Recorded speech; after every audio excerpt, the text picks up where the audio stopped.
నమస్తే, నేను మీ కుప్ప పద్మిని. ఇన్నాళ్ళు మీ సపోర్ట్ ని నాకు అందిస్తూ, మీ ప్రేమని నాకు అందిస్తున్న ప్రతి ఒక్కరికి కృతజ్ఞతలు.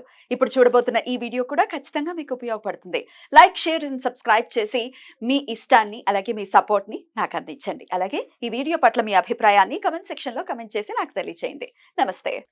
నమస్తే, వెల్కమ్ టు అవర్ ఛానల్. నేను పద్మిని. ప్రస్తుతంతో పాటు ప్రముఖ ఆధ్యాత్మికవేత్త, ప్రముఖ న్యూమరాలజిస్ట్ లక్ష్మీ నరసింహస్వామి ఉపాసకురాలు శ్రీమతి స్రవంతి గారు మనతో పాటు ఉన్నారు. మాట్లాడదాం. నమస్తే అక్క. నమస్తే పద్మిని, ఎలా ఉన్నారక్క? బాగున్నాను. అక్క, రేపే ఏకాదశి. అత్యంత అర్జెంట్ గా మాట్లాడుకోవాల్సినటువంటి అంశం. లేట్ అయిపోతుంది. రేపే ఏకాదశి, ఇందిర ఏకాదశి, శనివారం ఏకాదశి వస్తుంది. మనం శుక్లపక్షంలో కూడా శనివారం నాడే చేసుకున్నాము. ఇప్పుడు బహుళ పక్షంలో కూడా శనివారం. మరి బహుళ పక్షానికి ఈ ఇందిర ఏకాదశి పితృపక్షాల్లో వస్తుంది కాబట్టి దీని వైశిష్ట్యం ఏమిటి, ఎందుకు వినియోగించుకోవాలి ఈ రోజున, ఒకసారి మీ ద్వారా అక్క. తప్పకుండా చెప్తాను పద్మిని. భగవంతుడు మనం ఏవైనా తప్పులు చేస్తే, తెలిసి తెలియక చేసిన తప్పులైనా కూడా కొన్ని సార్లు మనసు చెప్తున్నా కూడా కావాలని చేసేస్తుంటాం. అలాంటి మిస్టేక్స్ ఏవైనా కూడా, అంటే మనిషి వెళ్ళిపోయిన తర్వాత కూడా ఆ తప్పులని సరిదిద్దుకునే అవకాశం ఇచ్చారు అని అంటే అది పితృపక్షాల్లోనే. అద్భుతం. అవునా కాదా? అయితే పెద్దవాళ్ళు ఎవరైనా చేశారు తప్పు, అది పిల్లలు అనుభవించవలసిందే అంటే ఎందుకు వాళ్ళు చేసిన తప్పుకు మేమెందుకు అనుభవించాలి అని మనకు బాధ అనిపిస్తుంది. కానీ ఆస్తిని అనుభవించినప్పుడు, అప్పుని తీర్చినప్పుడు ఈ తప్పులకి శిక్ష కూడా అనుభవించవలసింది. అలాగే వాళ్ళు చేసిన మంచి కార్యక్రమాలకి ఫలితాలు కూడా మనం ఎప్పుడు అనుభవిస్తూనే ప్లస్ మైనస్ రెండు ఉంటాయి. అయితే మరి ఆ మైనస్ ని మనం ప్లస్ చేసుకోవడం ఎట్లా?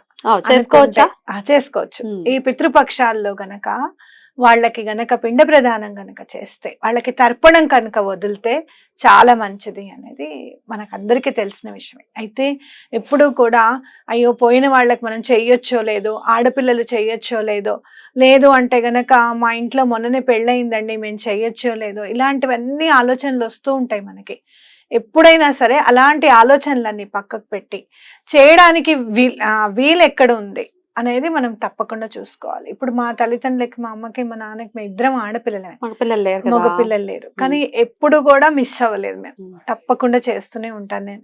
అయితే మనం పిఠాపురంలో ఎప్పటి నుంచి అయితే మనం చేయడం మొదలు పెట్టామో అప్పటి నుంచి నాకు లైఫ్ లో చాలా చేంజెస్ కనపడ్డాయి అనమాట. కాబట్టి ఎక్కడైనా కూడా క్షేత్రాల్లో గనక చేస్తే చాలా మంచిది. అయ్యో మా నాన్నగారి తిథి వెళ్ళిపోయిందండి, మా అమ్మగారి తిథి వెళ్ళిపోయిందండి, మరి మేము ఎలా అండి అని అనుకుంటే గనక మీరు తప్పకుండా అమావాస్య నాడు చేయండి. అయితే మరి ఏకాదశి, ఈ ఏకాదశి పేరు ఇందిరా ఏకాదశి. ఇందిరా ఏకాదశి పేరు ఎంత బాగుందో. అంటే ఏంటి, ఇందిరా అని అంటే లక్ష్మి అమ్మవారే కదా. అంటే ఇప్పుడు గనక మనం ఈ ఏకాదశి గనక, ఈ వ్రతాన్ని గనక చక్కగా పాటిస్తే గనక మనకి లక్ష్మీదేవి అనుగ్రహం తప్పకుండా కలుగుతుంది అని మనం చెప్పుకోవచ్చు. అయితే పితృపక్షాల్లో వచ్చిన ఏకాదశి కాబట్టి తప్పకుండా పితృదేవతలకు మేము చేస్తాము అనే వాగ్దానం చేసుకొని మీరు చేయండి. ఏం చేసినా కూడా, ఒకవేళ ఇప్పుడు ఆల్రెడీ చేసేసారు, మీరు తిథులన్నీ అయిపోయిన తర్వాత ఇప్పుడు ఏకాదశి చేస్తున్నారు, ఈ పుణ్యం వాళ్ళకి మేము సమర్పిస్తున్నాము అని చెప్పి చక్కగా దండం పెట్టుకోండి. ఆ రోజు తర్పణం వదలండి. ఓకేనా? మనం ఆ పూజ అంతా చేసుకున్నప్పుడు చేసిన ఫలితం అంతా కూడా దైవానికి సమర్పిస్తున్నాం అని చెప్పి నీళ్ళు వదులుతాం. ఈ ఏకాదశి నాడు మీరు ఏం చేస్తారు అంటే, ఏదైతే మీరు ఉపవాసం ఉన్నారు, పూజ చేసుకున్నారు, దైవనామస్మరణ చేశారు, ఈ ఫలితాన్ని అంతా కూడా నేను దైవానికి, మా పితృదేవతలకి సమర్పిస్తున్నాను, వాళ్ళకి సద్గతులు కలుగుగాక అని చెప్పి మీరు చక్కగా తర్పణం వదలండి. విధి విధానంగా చేస్తే చాలా మంచిది. అలాంటి పరిస్థితులు లేవు అనుకుంటే గనక మీరు ఇంట్లోనే చేసుకోవచ్చు అనమాట. రైట్, అద్భుతం అక్క. అయితే ఉపవాస దీక్షల గురించి మనం ప్రత్యేకించి ప్రతిసారి గుర్తు చేసేది తెలుసు కూడా వాళ్ళకి. అయితే దీపారాధన కూడా ప్రత్యేకంగా చెప్తారు మీరు ఏకాదశికి. మరి రేపటి ఈ దీపారాధన విషయం కానీ స్విచ్ వర్డ్ రూపంలో కూడా చెప్తూ ఉంటారు కాబట్టి ఈ రెండు కూడా ఒక్కసారి తప్పకుండా 11 దీపాలు వెలిగించండి. అలాగే ఆ వెలుగు మీ పితృదేవతలకి అని చెప్పి చక్కగా దండం పెట్టుకోండి. అలాగే మనకి చక్కగా ప్రతి నెల ఒక్కొక్కటి ఏదో ఒకటి మనకు వస్తూ ఉంటుంది.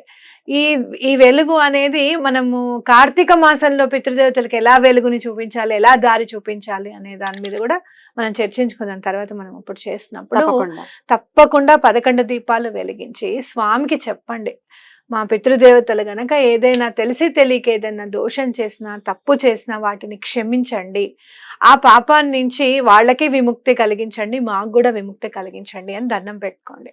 అలా దండం ఎందుకు పెట్టుకోవాలి అని అంటే మీ పిల్లలకి మంచి జరుగుతుంది. మన గురించి వదిలే, మనం ఏదో చాలా బాధలు పడుతున్నాం అనుకో, ఇప్పటికిప్పుడు ఈ అప్పులు తీరిపోతాయి అంటే తీరవేమో, కానీ పిల్లలు చక్కగా చదువుకోవడం, పిల్లలు సరైన దారిలో నడవడం, మనని ఎదిరించకుండా ఉండడం, అలాగే మనం చేస్తున్నప్పుడు మన పట్ల వాళ్ళకి గౌరవ భావాలు ఖచ్చితంగా పెరగడం, వాళ్ళ మనసులో ఇవన్నీ కూడా జరుగుతాయి అన్నమాట.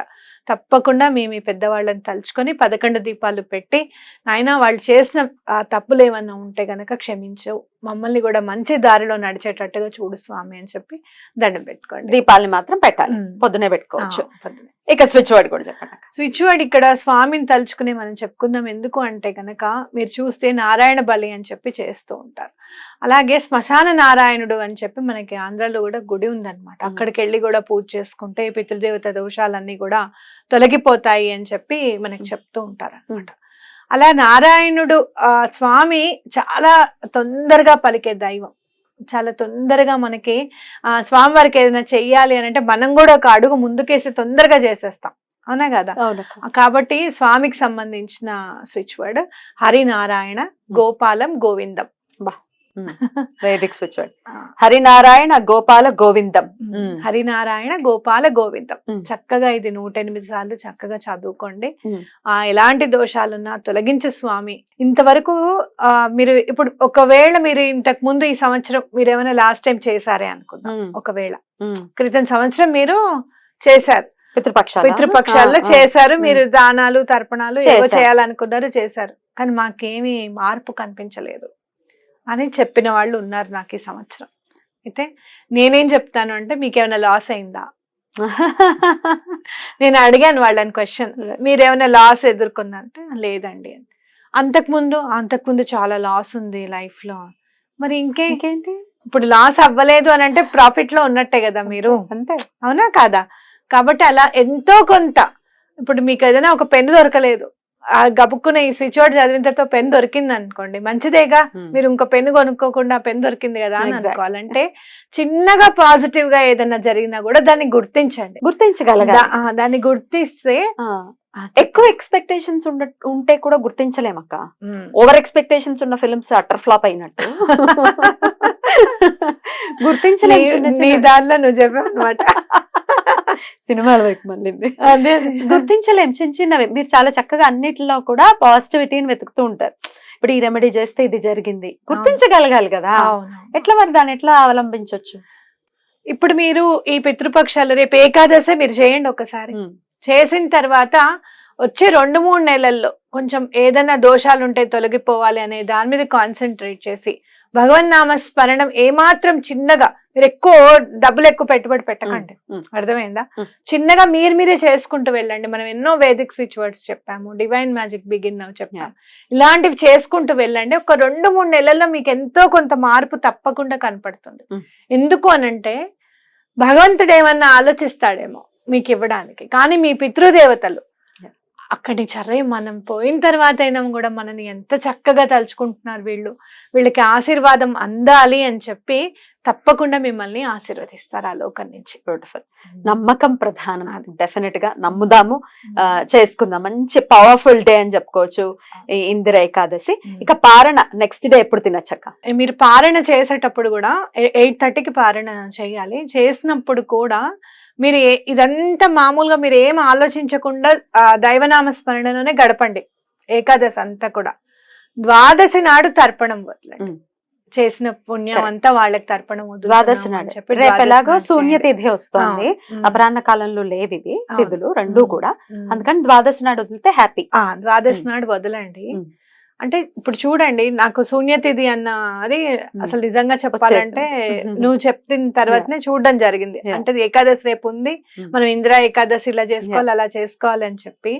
అయితే భగవంతుడు ఏదైనా చెయ్యాలి, ఏదైనా మంచి చేయించాలి అన్నప్పుడు ఎంత చక్కగా డిజైన్ చేస్తాడో చూడండి. ఆయనే ఈ వీడియోని అది ఆయన చెప్పిందనే మనం అనుకోవాలన్నమాట. కాబట్టి మీరు పారెన్ నాడు ఏం చేస్తారు అని అంటే, గుడికి వెళ్ళి తప్పకుండా మీరు ఏదన్నా కొంచెం పళ్ళో ఏవో ఒకటి దానం చేసి భగవంతుడి కాస్త పూలు సమర్పించి, మీ చెట్టు పువ్వులే పోనీ సమర్పించి, అలాగే పళ్ళు, అరటి పళ్ళు అలాంటివి కొని తప్పకుండా ఇవ్వండి.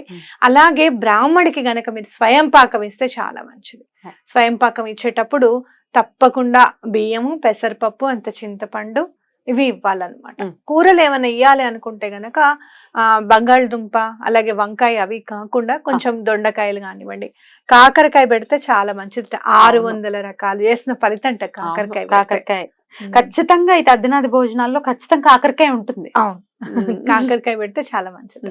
అలా స్వయం పాకం ఇవ్వండి, తప్పకుండా మీకు మంచి జరుగుతుంది. బ్యూటిఫుల్, అద్భుతం. పరహితం కోరుకునేదే సనాతన ధర్మం. ఖచ్చితంగా అటువంటిది మన పితృదేవతలు మనకింతటి జీవితాన్ని ఇచ్చినటువంటి వారి కోసం వారు ఎక్కడున్నా చేసుకుని వారి అనుగ్రహాన్ని పరిపూర్ణంగా పొందాలని మన వాళ్ళని మనస్ఫూర్తిగా కోరుకుంటూ చాలా అద్భుతంగా వివరించారక్క. ఇక నెక్స్ట్ ఎపిసోడ్ అమావాస్య గురించి మాట్లాడుకోవాలి, దాని గురించి మాట్లాడుకోవాలి తప్పకుండా. థ్యాంక్ యూ అక్క. నమస్తే. నమస్తే.